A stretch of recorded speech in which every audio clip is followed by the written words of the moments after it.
Hello everyone, welcome back to my YouTube channel. I am Iftikhar sir. Discuss will be chapter number 5 data handling. आज जो हम chapter पढ़ेंगे उसके जो है ना छोटे छोटे और बेसिक कंसेप्ट पढ़ेंगे ताकि जब हम एक्सरसाइज करें तो वो हमको सब इजीली हो जाए। ठीक है स्टूडेंट, तो सबसे पहला जो पॉइंट आता है इसमें, सबसे पहला पॉइंट आता है पिक्टोग्राफ। नंबर 1 आता है आपके पास पिक्टोग्राफ। ठीक है, ये पिक्टोग्राफ क्या है?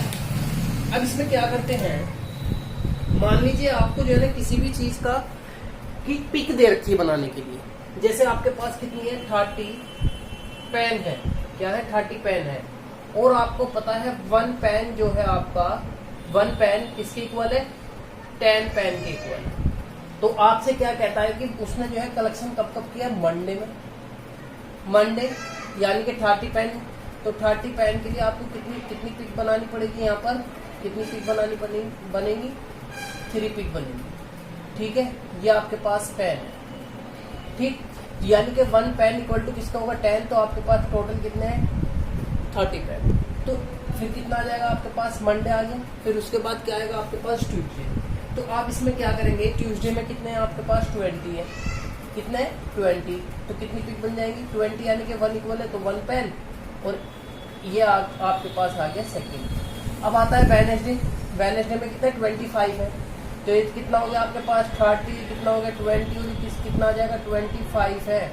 और जब 25 है आपके पास तो आप क्या कर लेंगे, इसका एक हाफ पेन बना देंगे। ये कितना हो गया, 25। तो ये होता है आपका पिक्टोग्राफ, यानी कि पिक दे देगा बनी हुई और आपको जो है ना उसका ग्राफिकेशन निकालना पड़ेगा। ठीक है student, come to the next point student. Next point आता है आपका बार ग्राफ। बार ग्राफ क्या होता है कि बार ग्राफ जो है ना किसी भी चीज की कंपेयरिंग करने के लिए या किसी को मार्क्स को प्रेजेंट करने के लिए बार ग्राफ बनता है। जैसे कि मैं आपको एक बताता हूँ, days will be x axis, ये क्या है आपके, ये आपके तो हो गया मार्क्स और ये हो गया आपका सब्जेक्ट। ठीक है स्टूडेंट, यहाँ कितना है, 5, 10, 115, ये कितना हो गया, 20, ये कितना, 25। अब आप ये देखिए किसी भी स्टूडेंट के कितना आगे 20 मार्क्स नंबर आए हैं, तो 20 मार्क्स के लिए आपका बेटा क्या बन जाएगा, बार ग्राफ ये बन गया। किसी के 15 आए हैं, यानी कि किस में आ गई, हिंदी में। ये किस में आ गया, आपके इंग्लिश में। और ये मार्क्स किस में आ गया, आपके मैथ में। किस में आ गया, मैथ में। तो आपको इस टाइप से ही आपका ग्राफ का प्रेजेंटेशन दिखाना पड़ेगा। ठीक है स्टूडेंट, तो ये होता है ग्राफ। अब इसमें आता है डबल बार ग्राफ। क्या आता है, डबल बार ग्राफ। वो क्या होता है, मान लीजिए 2 स्टूडेंट की क्या करते हैं, कंपेयरिंग करते हैं। जैसे कि सेमेस्टर वाइज होता है ना, PT1, PT2। तो मान लीजिए 20 है तो इसमें कितना आ गया, उसके 70 आ गए, तो आप यहीं से ज्वाइन कर देंगे। इसमें इंग्लिश में कितना आ गया, 10 आ गया, तो 10 को यहीं से ज्वाइन कर देंगे बार ग्राफ में। और इसमें मैथ में कितना आ गया, 20 आ गई, तो 20 किलो आप इसको बार ग्राफ में ऐसे ज्वाइन कर देंगे। ठीक है स्टूडेंट। इसके बाद आता है आपके पास नेक्स्ट टॉपिक आता है इसी एक्सरसाइज का। देख, हेलो स्टूडेंट, थर्ड पॉइंट है आपका ऑर्गेनाइजिंग डाटा। ये डाटा क्या होता है, ये इसमें क्या करते हैं, usually data the values is the unorganisation from of the raw data. इसको एक रो में रखते हैं। जैसे मैं आपको एक एग्जाम्पल लेता हूं, भाई आपके पास ये अल्फाबेट है। क्या है, अल्फाबेट। और अल्फाबेट का क्या हो रहा है, रिपीटिंग हो रहा है, बार बार इसमें रिपीटिंग है। तो आपके पास ये इस टाइप से बना हुआ है। ठीक है स्टूडेंट, तो अब इसको जो है ना हमें ऑर्गेनाइजिंग डाटा के यूज में रखना है। तो सबसे पहले क्या करेंगे, भाई आपके पास 3 क्या है, अल्फाबेट है। क्या है, अल्फाबेट। और फिर क्या आता है आपका टैली मार्क। क्या आता है, टैली मार्क। और फिर क्या आती है आपकी फ्रीक्वेंसी। ठीक है स्टूडेंट, सबसे पहले बता देता हूं कि टैली मार्क्स क्या होता है। आप ये देखिए कितने नंबर है आपके पास, MON, ये है आपके पास। मान लीजिए आपको टैली में 1 लिखना है तो 1 क्या लिखते हैं, ये। सेकंड लिखना है, 2 लिखना है तो टैली में ये। थर्ड लिखते हैं तो थर्ड। ये आता है फोर्थ के बाद आता है फोर्थ के बाद आता है फिफ्थ। और ये कितना हो गया, फिफ्थ को जब आप ट्रांसवर्सल कर देंगे यानी कि कट कर देंगे तो ये बनेंगे 5। ठीक है स्टूडेंट, ये टैली मार्क्स है। अब ये देखो M कितनी बार रिपीट हो रहा है, 1, 2, 3 4 4। तो यहाँ कितना आ गया आपके पास 4 ही आ गया, फ्रीक्वेंसी 4 है, लिखेंगे कैसे 1 2 3 4। अगेन क्या है O 1 2 3 4 5 6, कितना है 6। और जब आप इसको टेलीमैक्स में करेंगे कितना 1 2 3 4 5 एंड 6 एंड 1 2 3 4 एंड 5 और ले लिया 5 है, जब 5 है तो 1 2 3 5। ठीक है स्टूडेंट, तो ये आपका क्या होगा ऑर्गेनाइजिंग डाटा होगा, इसको आप ऐसे यूज करके दिखाएंगे, ये भी आपकी एक्सरसाइज में होगा। ठीक है ना। Come to the next point student, number 4 है ग्राफिंग डाटा। अब इसमें क्या होता है, ग्राफिंग डाटा में क्या होता है, एक आपको एक क्लास इंटरवल दिया होता है, क्लास इंटरवल यानी कि 0 से 10, 10 से 20, 20 से ये या ये इस टाइप से होता है। तो इसमें क्या होता है, मान लीजिए 0 से 1 है तो 1 2 3 4 5 कोई भी नंबर आ सकता है फ्रीक्वेंसी का। तो मान लीजिए आपके पास अगर फ्रीक्वेंसी का इसका नंबर कितना आ गया 7 आ गया, तो क्या लिख देंगे 1 2 3 5 6 7। फिर अगेन अगर आपके पास 6 है यहाँ से इसके इस बीच में, तो कितना आ जाएगा आपके पास, ही कितना आ जाएगा भाई 1 2 3 4 5 एंड 6।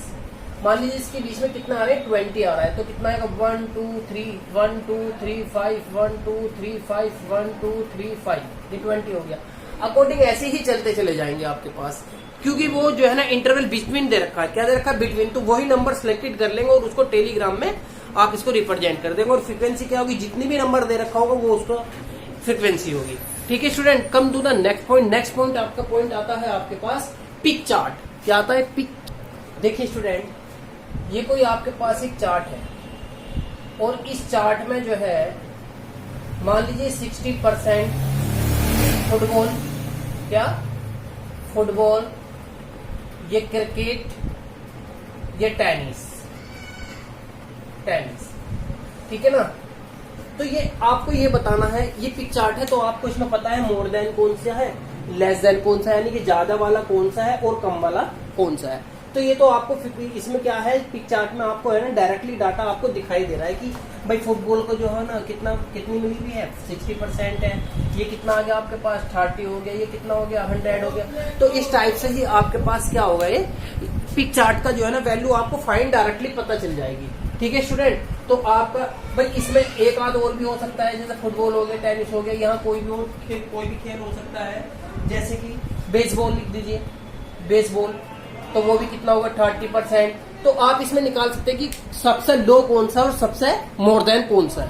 ठीक है, come to the next point. देखिए स्टूडेंट, 6 पॉइंट है आपके पास, drawing the a pic chart. Pic chart को हम जो है ना कैसे रिप्रेजेंट करेंगे। अब ये तो डायरेक्टली तो आप इसमें बता सकते हैं कि पिक चार्ट की जो है वैल्यू कितनी आ रही, मोर देन है, लेस देन है। मान लीजिए आपके पास जो सपोर्ट क्या है, स्पोर्ट्स है, एक तो फुटबॉल हो गया, क्रिकेट हो गया, टेनिस हो गया, और उसकी जो परसेंटेज है वो कितनी तरह की 50%, 25% और 25%। लेकिन ये पिक चार्ट में हमको क्या दिखाना है, परसेंटेज दिखाना है। तो सबसे पहले इसको फ्रैक्शन में कीजिए। जब आप इसको फ्रैक्शन में करेंगे तो कितना आ गया 50/100, फिर अगेन 25/100, 25/100। ठीक भाई, इससे कैंसिल कितना आ गया 1/2, इससे भी कैंसिल 1/4, इससे ये भी कैंसिल कितना आ गया 1/4। अब इसके बाद जो नेक्स्ट पॉइंट आएगा वो आएगा डिग्री का। इसका डिग्री क्या बनेगी, आपको पता है डिग्री क्या होती है भाई, सर्कल है पूरा का पूरा 360 होगा, तो 360 से मल्टीप्लाई करके देखेंगे तो 360 1/360 1/4 इंटू 360। जब 360 से करेंगे तो कितनी बार 90, ये भी कितना 90, और ये कितना आ गया आपके पास 180। तो ये डिग्री में प्रेजेंट हो गया। अब देखते हैं भाई आपके पास एक क्या है, पिक चार्ट है। 180 जो होता है एक स्ट्रेट लाइन होती है, तो स्ट्रेट लाइन ये सेंटर से होके जाएगी, दैट्स इट। और जब सेंटर से होके जाएगी, आपको पता है 90 है, तो 90 पे क्या आ जाएगा, यहाँ भी 90 का होगा, तो ये कितना आ गया आपके पास 90, ये कितना हो गया 90, और ये कितना हो गया 180। तो जाहिर सी बात है कितना हो गया आपके पास 50%, ये कितना हो गया आपके पास 25%, ये भी कितना हो गया आपके पास 25%। तो आप इसको पिक चार्ट को ऐसे रिप्रेजेंट कर सकते हैं। Come to the next point, यानी लास्ट पॉइंट। स्टूडेंट, आज का लास्ट टॉपिक क्या है, चेंज एंड प्रोबेबिलिटी। भाई प्रोबेबिलिटी क्या होती है, प्रोबेबिलिटी का मतलब होता है चांस। क्या होता है, चांस। ठीक है, जैसे मैं अगर आपसे ये कहता हूं कि आज वर्षा होगी, तो इसके चांस क्या है, हो भी सकती है, नहीं भी हो सकती, तो क्या है 50-50 चांस है। या कोई भी आप एक कॉइन अगर आप उछालते हैं तो या तो वो हेड होगा या टेल होगा भाई। भाई मान लीजिए कोई कॉइन है, या तो वो हेड होगा या आपके पास क्या होगा, टेल होगा, तो इसके चांस कितने कितने हैं, 50-50 है। कितने कितने हैं, 50-50 है। लेकिन टोटल आउटकम कितने हैं इसके, 2।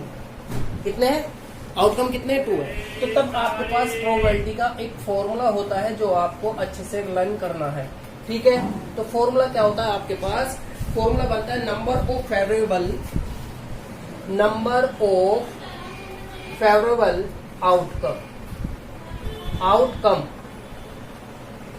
Outcome total number of outcome. अब आप ये बताइए ये क्या है और ये क्या है। भाई मान लीजिए आपके पास जो है ना, एक क्या होता है, एक आपके पास जो है डाइज है, तो उसमें नंबर 1 2 3 4 5 6 होते हैं। आपसे कहते हैं कि इवन नंबर का प्रोबेबिलिटी बतानी है, इवन नंबर की। और जब इवन नंबर होगा तो इवन नंबर आपका एक ये है, एक ये है, एक ये है, तो टोटल कितने होंगे, 3 हो गए। ये हो गए फेवरेबल जिनको हम चूज करने हैं, तो ये हो गया आपके पास 3। और टोटल आउटकम कितने वैसे 6 है, तो आपके पास कितना बन जाएगा 3/6, इससे कैंसिल, तो 1/2, तो इसकी प्रोबेबिलिटी कितनी हो जाएगी 1/2।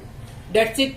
अब अगेन कितना आता है, मान लीजिए कोई आपके पास एक कॉइन है, अभी बताया था मैंने, तो ये हेड होगा या क्या होगा, इसका टेल होगा। तो आपसे पूछेगा कि टेल की जो प्रोबेबिलिटी होगी वो क्या फाइंड करेंगे आप। तो टेल कितना है, 1 है, टोटल आउटकम कितना 1, तो हाफ चांस होंगे, ठीक है स्टूडेंट। तो ये आपके पास क्या है, प्रोबेबिलिटी है, इसका मीन्स होता है चांस। क्या होता है, चांस, ठीक है स्टूडेंट।